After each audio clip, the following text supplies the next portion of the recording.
mga kabiyaya, mga kadaparkads, isang mabiyayang araw po sa ating lahat.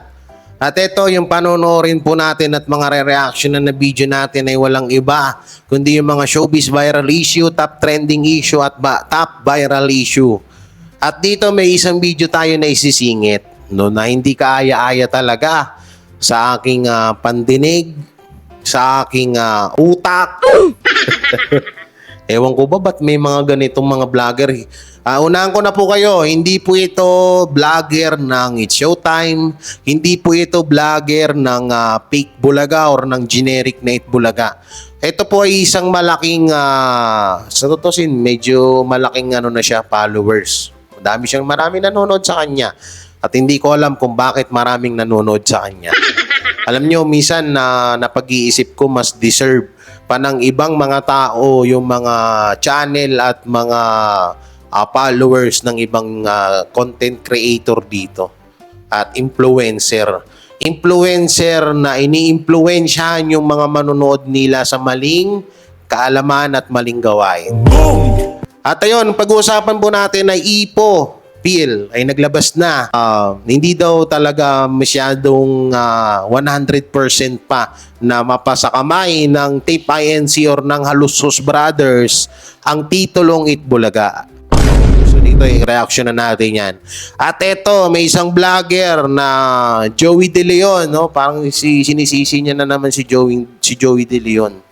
Napatungkol sa issue ni Maine Mendoza at Alden Richard. So ito, panoorin po natin. Pero unahin po muna natin itong isang video na to na kung saan ay mas tinotolerate niya yung mga bata at mukhang inaano niya po, sinasaksak niya sa kukote ng mga kabataan ngayon na masama ang mga magulang nila. So ito po, panoorin natin. So ito po yung video at yung may kita nyo dyan, yan, may kita nyo dyan, si Tito Mars po yan. Ito kasi yung issue nung nakaraan na isang estudyante o isang anak na naglayas dahil hindi nabilan ng iPhone. Ano ba meron sa iPhone? Ba't nagigil kayo sa iPhone? Kasi ito kasi yan eh. Pagkakalam kasi nila, pag may iPhone ka nga naman, ang isip sa'yo ng tao, mayaman ka na. At porket naka-iPhone ka, sikat ka, ganon. Di yun. Hindi pa rin yun paikisama pa rin sa tao, paikisama pa rin sa mga nakakahalubilo nyo ang pinakamahalaga. So ito, simulan na natin. Ano ba yung nito? Nakita niyo na ba yung kumakalat na post dito sa FB about dun sa 18 years old, graduating or gagraduate ata, na nagpabili ng iPhone 11, 128 gigabytes. Yung presyo niya is around 28K, kaso nga lang hindi afford ng magulang kasi ang budget lang nila is 8,000. So, ang nangyari, yung bagets naglayas for a week. Tapos hindi sila pinansin. So ang ending, napilitan yung mga magulang na bilihin yung phone, installment for 2 years, tapos every month, I think parang 1K plus something yung hulog nila.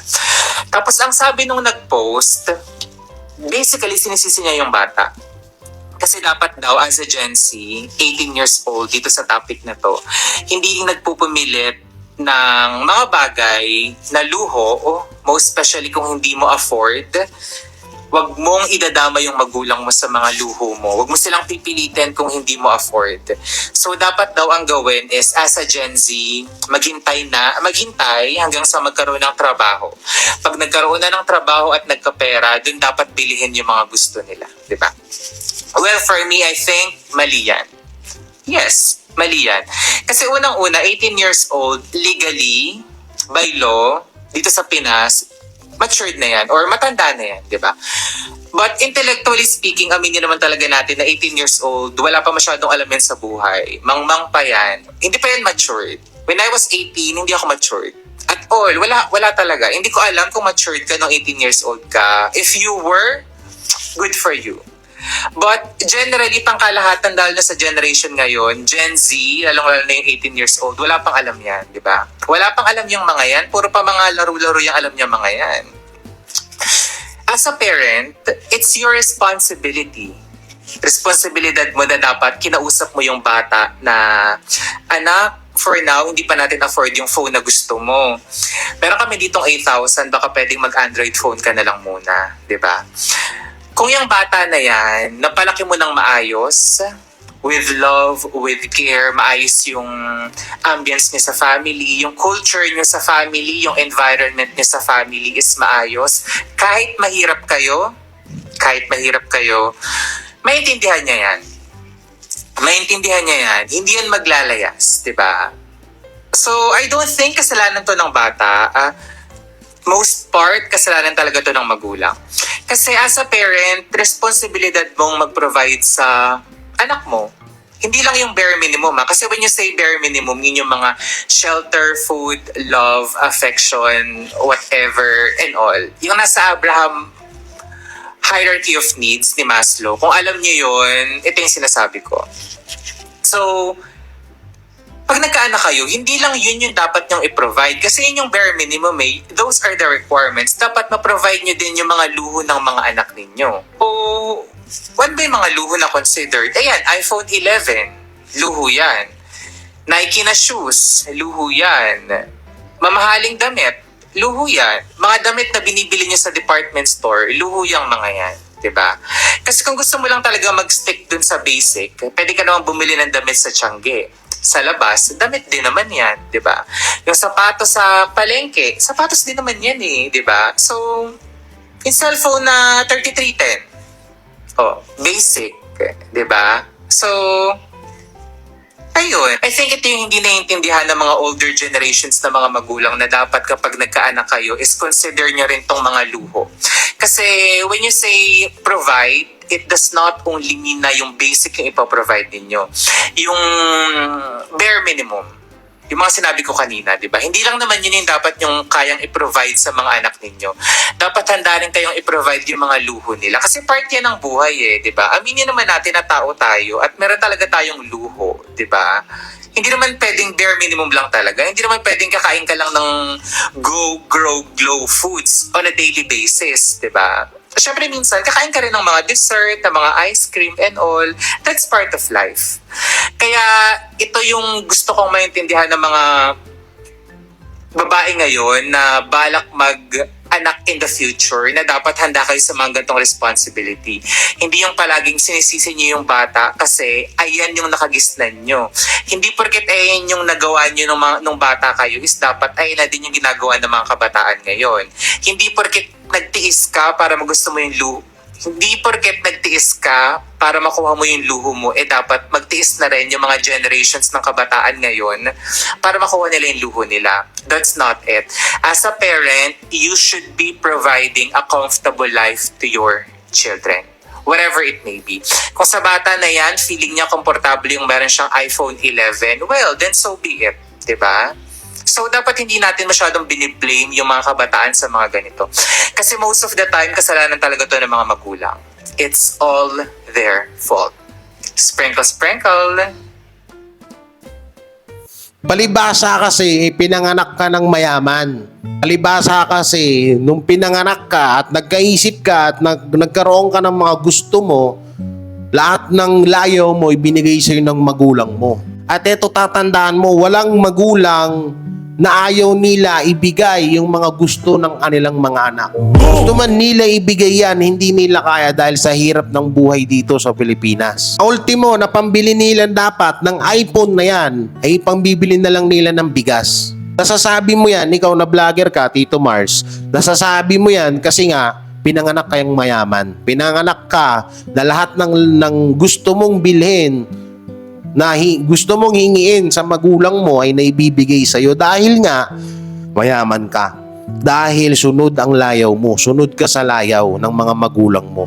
Hindi lahat ng magulang, tandaan mo, walang magulang na ayaw nilang sundin yung mga luho ng kanilang mga anak. Lahat yan gusto nila ibigay.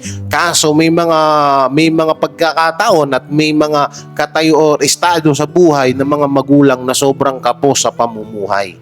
Alam mo yan, no? Ang inaano kasi natin dito, delikado po ito eh. Alam nyo kung bakit? Itinotolerate niya yung mga kabataan, nasisihin yung magulang nila kapag hindi naibigay yung layaw na gusto nilang hingiin sa mga magulang nila. Ako, ikwento ko lang sa inyo, saglit lang. 13 anyos ako, nagyagapas na ako ng palay, nag-uuling, nagkukupras ako para mabili ko yung mga gusto ko. At never akong umasa sa magulang ko. Tandaan nyo yan. Never akong umasa. Kasi alam ko at danas ko at nakikita ako sa magulang ko na sobrang hirap na hirap kami sa pamumuhay ng mga panahon na yun. No? Kahit papaano ngayon nakakaahon-ahon na kami. Kahit papaano ngayon nakakapagbigay na ako sa magulang ko. Hindi man kalakihan pero alam ko na natutuwa yung magulang ko sa kapiranggot na ibinibigay ko sa kanila. Ikaw, kaya mo nasasabi yan dahil pinanganak kang mayaman. Hindi mo naranasan yung mga naranasan namin. Ngayon, wag mo sanang gawin at wag mo sanang impluwensyahan yung mga kabataan ngayon, no, na magagalit sila sa kanilang mga magulang dahil hindi naibigay yung gugustuhan nila. Ha? Ang laman kasi ng video mo, tinotolerate mo yung mga bata, yung mga kabataan ngayon, nasisihin nila yung magulang nila kapag hindi na ibigay yung gusto nila. Ulitin ko, walang magulang na ayaw nilang ibigay ang layaw ng kanilang mga anak. Lahat ng magulang gusto nilang ibigay lahat ng gusto ng kanilang mga anak. Pero hindi nila yung magawa sa kadahilanan sa hirap ng buhay dito ngayon sa Pilipinas. Ikaw, ito, sample. Isa kang mambabasura. Gusto ng anak mo ng iPhone na nagkakahalaga ng 28,000. Ang kita nyo sa araw-araw is 500 lang. Kulang na kulang sa pangbili nyo ng bigas at ulam. Saan mo ngayon huhugutin yung sinasabi mo na kasalanan ng mga magulang na bakit hindi nila ma-provide yung layaw or yung gusto ng kanilang mga anak? Ngayon, ito naman masasabi ko sa mga kabataan dyan. Magsumikap kayo. Magsumikap kayo na mabili nyo yung gusto nyo. Dahil kung usapang magulang lang at yung usapang provide lang, yung pinagbubuntis kayo ng magulang nyo, pinanganak kayo ng mga magulang nyo, malaking utang na loob nyo na yan sa kanila. Hindi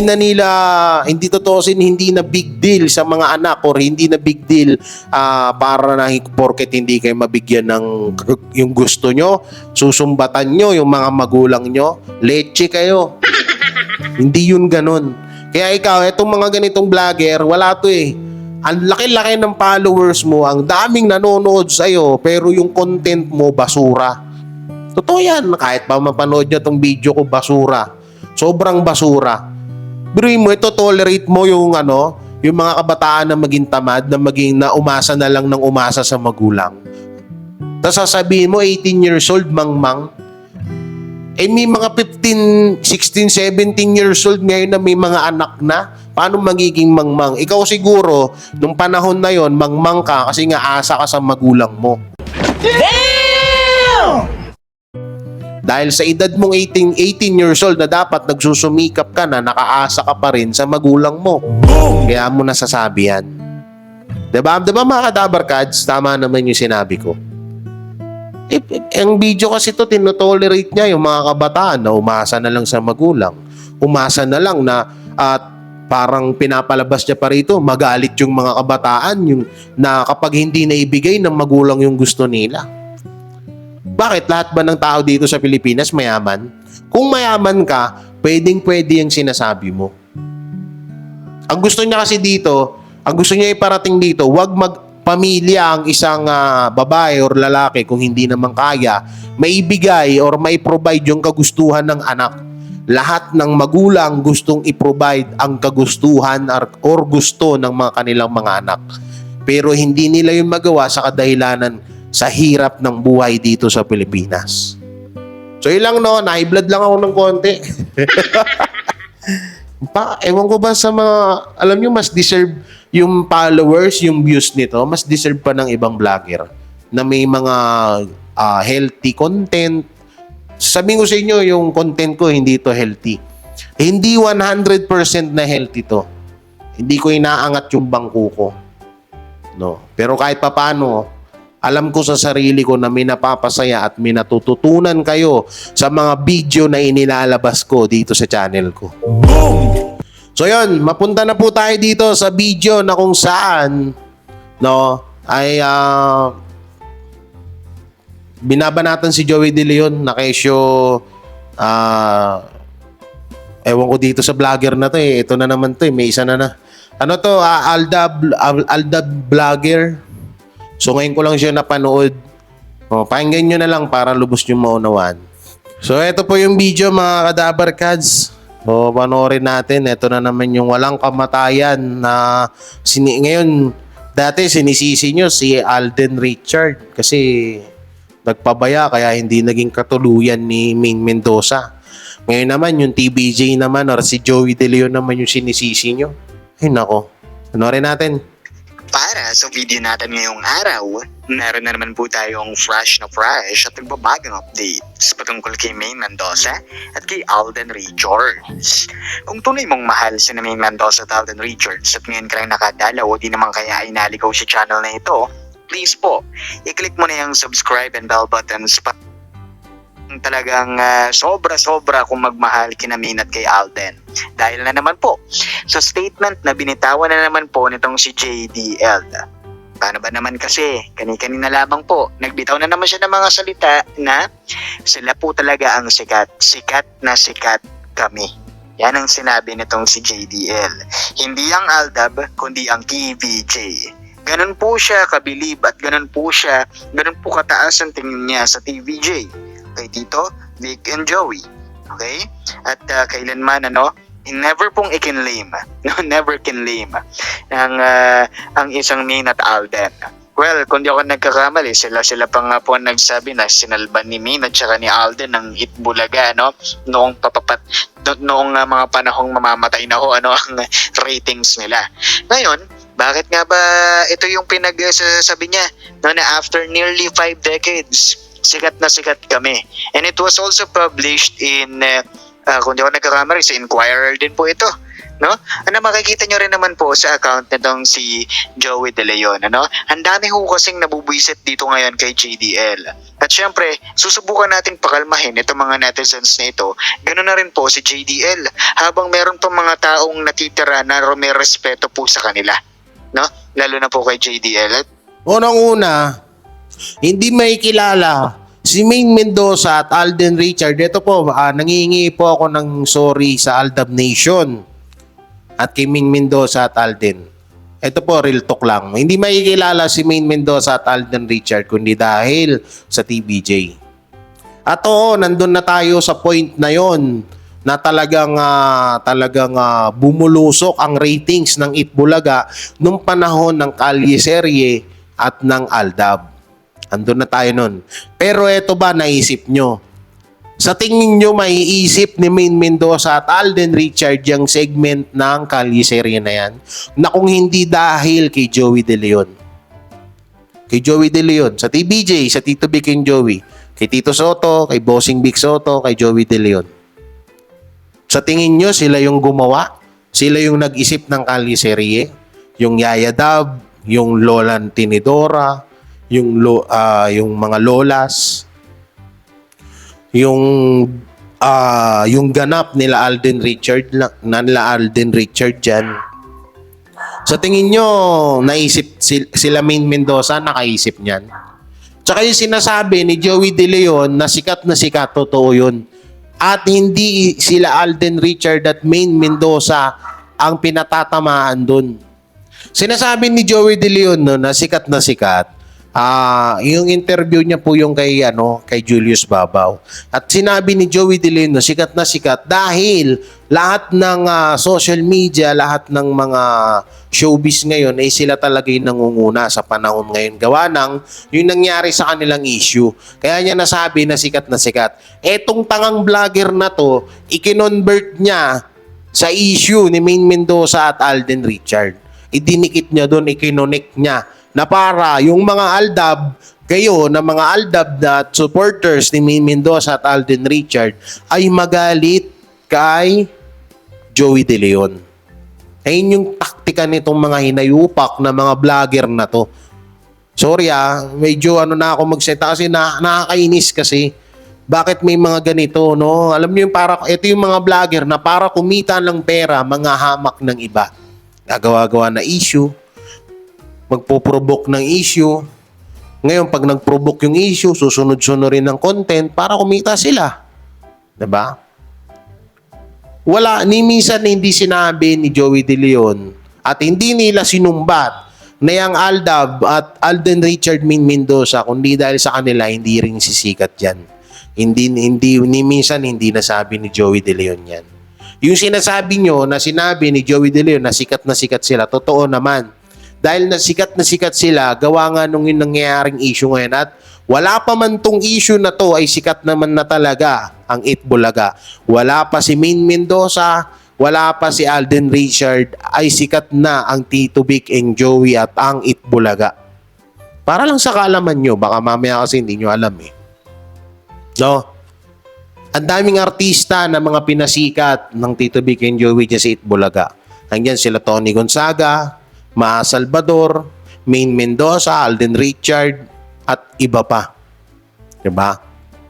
Ngayon, yung time na yon na kay Alden Richard, sa tingin nyo magkiklik ba yun? Kung hindi ginawan ginawan ng segment ng Tito Vic and Joey yan.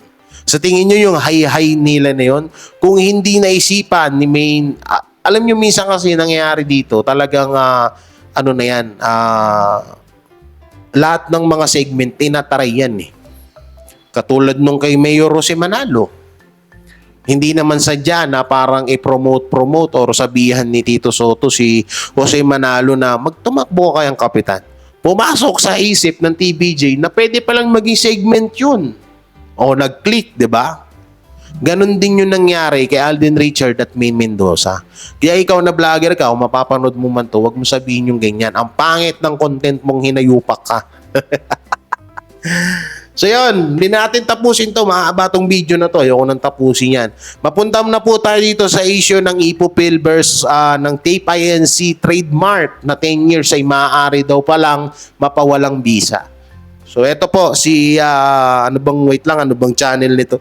So ito po si Robin Sweet. Yan, paki-subscribe na lang po ng kanyang YouTube channel. So dito i-explain niya po sa atin yung issue na abot po dito sa trademark cancellation case remains Ipopil. No? So ito, simulan na natin para mas maganda. Hindi ako magsasalita dito, tuloy-tuloy na natin. Hello mga ka-sweet and welcome back to my channel. So ang ating topic for today's video ay ang walang katapusang trademark ng Itbulaga. Naglabas na mismo ng statement ang Intellectual Property Office of the Philippines na sila ka mismo nagsabi na hindi big deal ang na-renew ng Tape Incorporated o ng mga halos-host ng kanilang 10-year renewal ng kanilang pangalang Itbulaga trademark. Kahit nga nakapag-renew ang Tape Incorporated ng kanilang trademark ay gumugulong pa rin at patuloy pa rin tumatakbo ang kaso laban sa Tape Incorporated. Isa na nga dito ay ang cancellation of trademark na isinampa ni Tito Vic at Joey. At kapag nanalo nga si Tito Vic at Joey sa kasong ito, lagot na mababawi na Tito Vic at Joey ang pangalang Itbulaga mula sa Tape Incorporated. Halina tara, pag-usapan natin yan. So naglabas nga ng balita ang Daily Tribune na kung saan ay in-interview nga nila ang IFO Philippines Director General Attorney Roel Barba. Sa basahin natin ang balita mula sa Daily Tribune at ang kanilang headline, TVJ's trademark cancellation case remains. So galing na po mismo yan sa Intellectual Property Office of the Philippines. So nandun pa rin ang kasong isinampa ni Tito Vic at Joey laban sa Tape Incorporated at mga halos-host. So kahit nga nakapag-renew ang Tape Incorporated ng kanilang trademark na Itbulaga ng 10 years ay wala po itong kinalaman sa kasong isinampa ni Tito Vic at Joey. So magkahiwalay po yun. So basahin pa natin ang kanilang article. The trademark cancellation case that original Eat Bulaga host former Senator Vicente Tito Soto, his brother Vic, and Joey De Leon filed against television and production exponents or TAPE Incorporated has no bearing with the recently awarded renewal of TAPE Incorporated's trademark for 10 years. The Intellectual Property Office of the Philippines clarified on Monday. So ito lang yung sinasabi ko kanina na walang kinalaman ng pag-renew ng 10 years trademark ng TAPE Incorporated sa kaso na isinampa nila dito Vic Joey. In an earlier interview by the Daily Tribune, IFO Philippine Director General Attorney Roel Barba disclosed that the 10-year trademark registration renewal of TAPE Incorporated's Eat Bulaga is purely ministerial and has no opposition period. Ito pa mismo yung sinabi na statement ng IFO Philippines. Ang sabi, on queries from various quarters about the renewal of the Eat Bulaga trademark of Television Production Exponents Incorporated, IFO Philippines confirms the approval on June 14, 2023 of the request to extend the term of registration over Eat Bulaga and EB covered by TM registration number 42011005951 for nice classes 16, 18, 21, and 25 for another 10 years. So ayan, makikita nyo, nakalagay IFO Philippines statement. So kanina ang sinabi is purely ministerial. Ibig sabihin, para ka lang nagre-renew ng like for example, passport, registration ng sasakyan mo, Lisensya. kapag nakompleto mo yung mga requirements, i-renew talaga nila. Diyos ko naman, sa napakamurang halaga lang. So yun yung isinelebrate ng mga Eat Bulaga o TAPE. Sa madaling salita po, no, may posibilidad, hindi pala, talagang pwede pang mabawi or walang kwenta talaga yung na-renew na 10 years ng fake Bulaga. Wala po talagang kwenta yan. Hindi ko lang alam kung bakit na sobrang nagdiwang na ang fake Bulaga at mga tolongges na mga vlogger nito na nagdiwang na at si Paolo Contis ay nagpabupay pa, no? Sinabi ko na to sa isang video ko na yung extension 10 years ng trademark na yan ay mapapawalang bisa yan. At totoo yung sinabi dito ni Robin, parang lisensya lang yan. Oh. Halimbawa, ayan, lisensya mo, pag na-process mo na lahat ng requirements niyan, makakakuha ka. Pag naipasa mo yung mga gusto nilang hingiin sa'yo, makakakuha ka ng lisensya mo. Ganyan din po yun sa trademark. At paalala po, magkano lang naman din po yan. Tsaka dito, magkaiba po yung, kasi marami nagsasabi na ang kaso is stop na or tapos na or may nanalo na. Katulad ng mga LGBT na vlogger or DJ ng Energy FM na kung saan ay tinuldukan na nila dun sa video nila na panalo na nga daw talaga ang TAPE INC. Diyan po kayo nagkakamali.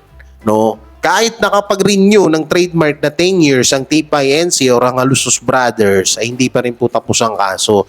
At maaaring mapawalang bisa yung trademark na 10 years na yan kapag naipanalo na ng Tito Vic and Joey ang kaso. No? So tuloy pa natin para lubos nyo maunawaan. Bulaga, maaga silang nag-celebrate, maaga silang nagdiwang, talaga namang i-renew yan. Kasi nagpa-extend kayo ng 10 years. Tama. Nakapag-submit kayo ng mga requirements. So talagang i-renew yan ng IFO Philippines. At hindi ibig sabihin na sa inyo na talaga ang trademark na Eat Bulaga. Kayong gumugulong pa o umuusad pa yung kaso nila Tito Vic at Joey.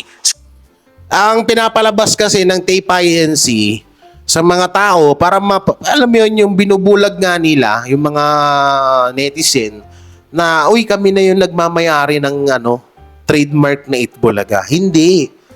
Pinagbigyan sila ng IPO kasi nga talagang pwede naman yun nabigyan sila ng extension pero kapag pwede pa rin mawala yun. Hindi po pwede nga parang sila na talaga yung may-ari, sila na yung panalo sa kasong ito. Hindi pa po. No, para sa kaalaman nyo lang, hindi pa sila nananalo. natural lang nabigyan sila ng trademark, ng ipopil ng extension na 10 years, pero hindi ibig sabihin nun ay sa kanila na talaga ang titulong Itbulaga. Tuloy pa natin. Cancellation nyo ng trademark na Itbulaga. So ipagpatuloy pa natin. Further, the IFA Philippines said the renewal process strictly observes an ex parte nature prescribed by Republic Act 8293 or the Intellectual Property Code. Under the law, request for renewal should be granted primarily if the registrant can prove the actual and continuous use of the mark. So ang sabi dito, kapag napatunayan mo na ikaw talaga yung gumagamit ng trademark na yon at ginagamit mo pa continuously ginagamit mo pa yung trademark na yon at napatunayan mo nga na ikaw yun at ikaw yung gumagamit noon, eh talagang i-renew yan ng IFA Philippines. Kung baga, automatic na i-renew yan. Eh walang dahilan para mag-celebrate kayo. At saka hindi dapat ipagyabangin ng mga tape bulaga kasi sa maliit na halaga, i-renew talaga yan. So bakit Ano kasi yan syempre, pinatunayan ng TPINC na sila yung gumagamit. Pero hindi sila ang may-ari. Sila lang ang gumagamit ng trademark na Itbulaga. Kaya binigyan po, eto lang yan kapag sa etong TBJ ay sila yung gumagamit na mapahanggang ngayon, kung halimbawa lang po, halimbawa ang TBJ po ang gumagamit ng Itbulaga na titulo, ay pagbibigyan pa rin po sila ng ipupil na mag-extend ng trademark, ng trademark na yan. Extend ng 10 years kasi nga napatunayan ng IPO na sila nga yung gumagamit pero hindi sila ang may-ari. Ganun lang yun Ngayon dito sa TPINC, napatunayan ng IPO na sila ang gumagamit ng trademark na Itbulaga. Kaya binagbigyan sila or automatic nabibigyan sila ng 10 years extension. Pero asawa ni pera na hindi pa sila ang nagmamay-ari ng Itbulaga na yan. Gets nyo ba? Hindi pa po sila ang nagmamay-ari at hindi pa po tapos ang kaso na yan. Mahaba pa pong proseso. Ewan ko lang bakit nagse-celebrate agad yung mga host, yung TPINC, yung mga tolongges na mga vlogger, nagse-celebrate sila agad kasi nga wala silang alam. Katulad dito, yung mga vlogger na yung sila Besh, sila Lakay, na todo share, araw-araw pinost yung issue na nakakuha silang 10 years contract. Araw-araw nila pinupost sa mga site nila, sa mga Facebook page nila. Wala naman kasi alam yun. Kaya nga kami mga TBJ defenders, natatawa lang kami. Sabi namin, eto mga makapag-celebrate naman tong mga to. Akala nila na sa kanila na talaga. Hindi ba nila alam na kapag na yung kaso, pwedeng mawala agad sa kanila yan? Natural, pagbibigyan talaga kayo ng extension, kayo yung gumagamit Oo, pero hindi kayo yung nagmamayari. Ayun yun Hindi kayo nagmamayari, pero kayo yung gumagamit. So, ibig sabihin, ang kakapal ng mukha nyo na hindi naman kayo ang nagmamayari ng titulong Itbulaga, pero kayo yung gumagamit. Ganun yun. Ano lang yun parang malaking sampal lang. Sinampal nyo mismo ang sarili nyo. Biruin mo, nag-extend kayo ng 10 years. Pina-extend nyo pa ng 10 years ang paggamit nyo sa titulong Itbulaga. Alam din namin na hindi naman talaga sa inyo yan. At alam nyo rin na yung extend na yan, ipanandalian lang din yan. Kahit umabot pa ng 20 years yan, kapag naghatol na ang husgado or yung kaso or pag naibaba na yung kaso ng Tito Vic and Joey versus Salusos, mababaliwala lahat yan. Yung ibang mga supporters, tuwa. Yung mga iilan, ulitin ko mga iilan na supporters ng fake Bulaga, tuwa. Sa kanila na daw. Sila na daw yung nanalo. Tapos yung mga tolongges na DJ, tapos na daw ang laban, may nanalo na. Sabi ko, ano ba naman tong mga to? Katuringan mga DJ kayo, mga mukha kayong professional at may mga pinag-aralan, pero hindi nyo alam yung mga pinagsasabi nyo dyan sa video nyo. So yun, panoorin nyo na lang sa yung full video, panoorin nyo na lang sa kay Robin Sweet. So, paki-subscribe po. Napakagaling din ito na reactor. No, so yun, hanggang dito lang itong video natin. Maraming salamat mga kadabarkad sa walang kumpay na suporta nyo sa aking YouTube channel. And please, don't forget to like, share, comment, and subscribe sa aming YouTube channel. At pakipindot na lang din po yung bell button para lagi updated sa ating mga video araw-araw. No, so yung mga kasama ko rin pakidamay na rin. So yun, hanggang dito na lang itong video natin. Ingat kayo palagi and God bless and peace. Love you all.